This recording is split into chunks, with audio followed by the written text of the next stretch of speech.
आज की सुंदर सुबह की मधुर बेला में आप सभी का स्वागत करती हूँ। प्रभु के नाम की स्तुति हो। आज के प्रातः मनन का विषय है क्षमा। इसके लिए हम वचन से निकालेंगे। वचन देखेंगे यशाया 1 उसकी 18 पद, यशाया 1:18 पद, और एक और वचन से देखेंगे इब्रानियों 8 उसका 12 पद। यशाया 1 उसका 18 पद में इस प्रकार लिखा हुआ है, यहोवा कहता है, आओ हम आपस में वाद विवाद करें।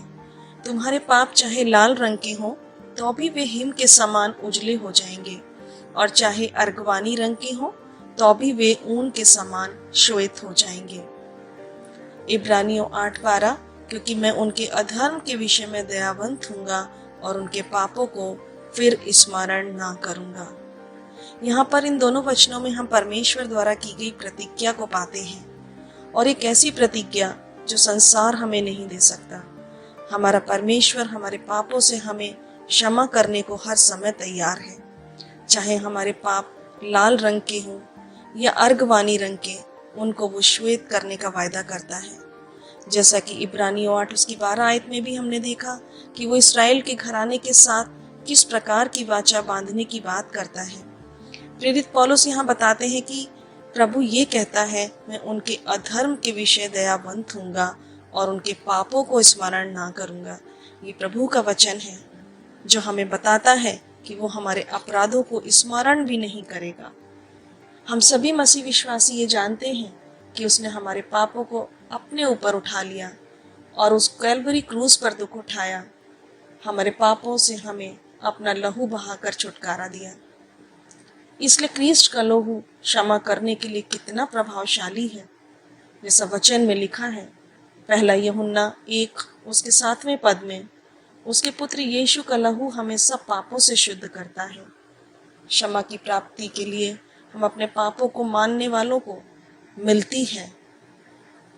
पहला यूहन्ना 1 उसके 9 पद में हम देखें, प्रभु का वचन ये कहता है, यदि हम अपने पापों को मान लें तो वो हमारे पापों को क्षमा करने और हमें सब अधर्म से शुद्ध करने में विश्वास योग्य और धर्मी है। क्योंकि साफ अभी वचन कहता है कि किस रीति से अगर हम अपने पापों को मान लें तो हमारे पापों को क्षमा करने और सब अधर्म से शुद्ध करने में विश्वास योग्य और धर्मी है। इसलिए क्षमा की प्राप्ति अपने पापों को मानने वालों को ही मिलती है। जो अपने पापों को मानते हैं, तब हमारा विश्वास योग्य पिता जो है वो हमारे अधर्म को क्षमा करने में हमेशा तैयार है। इस प्रकार हम देखते हैं, जब हमारा प्रभु हमारे अधर्म से हमें शुद्ध करने और क्षमा करने में विश्वासी योग्य है, तो हम अपने को भी इस वचन के द्वारा अपने जीवन का मूल्यांकन करें कि क्या हम भी दूसरों को क्षमा करने में विश्वास योग्य हैं। मरकुस 11:26 में लिखा हुआ है, और यदि तुम क्षमा ना करो तो तुम्हारा पिता भी तुम्हें जो स्वर्ग में है तुम्हारा अपराध क्षमा ना करेगा। स्पष्ट रूप से लिखा हुआ है। अगर हम किसी को क्षमा नहीं करते तो हमारा पिता भी हमें क्षमा नहीं करेगा, अर्थात ये क्षमा हमसे छीनी भी जा सकती है। ये जरूरी है कि हम भी एक दूसरे के अपराध क्षमा करें, जिससे जो हमारा पिता स्वर्ग में विराजमान है हमारे पापों से हमें क्षमा करे। क्योंकि प्रभु का वचन कहता है कुलूसियों 3 उसके 13 पद में, यदि किसी को किसी पर दोष देने का कोई कारण हो तो एक दूसरे की सह लो और एक दूसरे के अपराध क्षमा करो, जैसे प्रभु ने तुम्हारे अपराध क्षमा किए वैसे तुम भी करो। हम कई जगह पर कई बाइबल में देख सकते हैं प्रभु के वचन को। उसमें कहता है प्रभु हमसे कि अगर तुम एक दूसरे की सह लेते हो, उनके अपराध क्षमा करते हो, तो तुम्हारे भी अपराध क्षमा किए जाएंगे। हम बाइबल में बहुत सारे उदाहरणों को देख सकते हैं। हम गिनती उसके 14 उसकी 20 पद में अगर जाएंगे, वहां पर हम देखते हैं किस प्रकार से यहोवा ने कहा है, तेरी विनती के अनुसार मैं क्षमा करता हूँ। यहाँ पर हम मूसा अपने लोगों के लिए परमेश्वर से अनुरोध कर रहा है कि, और ये कह रहा है कि जैसे तू मिस्र से लेकर यहाँ तक क्षमा करता रहा वैसे अब भी क्षमा कर दे।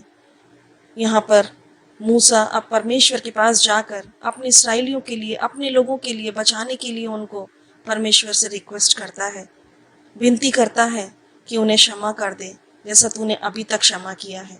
और यहोवा मूसा की विनती को सुनकर कहता है, तेरी विनती के अनुसार मैं क्षमा करता हूँ। हमारे लिए कई लोग प्रार्थना करते हैं हमारे जीवन में कि परमेश्वर इन्हें क्षमा कर। तो सच में ज़रूरत है कि अगर परमेश्वर ने हमें क्षमा किया है तो हम एक दूसरे की सह कर हम एक दूसरे के अपराधों को भी क्षमा करें। एक और उदाहरण अगर हम देखें दाऊद के बारे में, दूसरा शमूएल उसकी 12 उसकी 13वीं आयत में अगर हम देखें तो वहाँ पर एक चीज़ हम देखते हैं कि वहाँ पर किस तरीके से हम पाते हैं कि दाऊद और नातान की बातचीत में एक दाऊद के पश्चाताप को देखते हैं।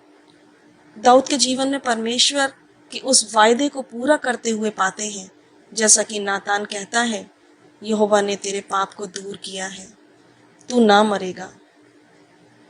दाऊद ने यहोवा की दृष्टि में बुरा किया, हम सब जानते हैं। अगर वहाँ पर हम पढ़ें कि दाऊद ने किस रीति से क्या कार्य किया, परमेश्वर ने उसे बहुत कुछ दिया, सब कुछ उसके हाथों में सौंप दिया, यहाँ तक कि उसको इस्राएल का राजा ठहराया। लेकिन दाऊद से बहुत बड़ा अपराध वहाँ पर हम देखते हैं हुआ। लेकिन फिर भी नातान के द्वारा परमेश्वर ये संदेश भेजता है दाऊद के पास। दाऊद अपने पापों को मानता है कि मैंने परमेश्वर की दृष्टि में गुनाह किया है, इसलिए वहाँ पर नातान कहता है, परमेश्वर की उस बात को दाऊद तक पहुँचाता है और बताता है, कहता है कि तू ना मरेगा, तेरे अपराध क्षमा किए गए हैं। क्योंकि वहाँ वचन साफ लिखा, दूसरा शमूएल उसकी 12 उसकी 13वीं आयत में, मैंने यहोवा के विरुद्ध पाप किया। नातान ने दाऊद से कहा, यहोवा ने तेरे पाप को दूर किया है, तू ना मरेगा। तो ये वायदा परमेश्वर ने हमेशा हर किसी के लिए किया है। बहुत सारे अपराध, बहुत सारे पाप हमने किए होंगे, लेकिन परमेश्वर ने हमने हमारे अपराधों को क्षमा किया। हालेलुया, हम धन्यवाद देते हैं, एक सुंदर जीवन दिया है। इसलिए प्रभु ने जब हमारे पापों को क्षमा किया, हमारे गुनाहों को मिटा दिया, हमारे जीवन से एक नया जीवन दिया है, तो आइए हम भी एक दूसरे के पापों को क्षमा करें। हम विचार करें कि प्रभु से प्रार्थना करें कि वो हमें ऐसी सहनशीलता दे कि हम एक दूसरे के अपराधों एवं गलतियों को क्षमा करें, जिससे जो हमारा पिता स्वर्ग से हमें देखता है वो प्रसन्न हो और हम सबको अपने स्वर्गीय आशीषों से परिपूर्ण करें। परमेश्वर का धन्यवाद।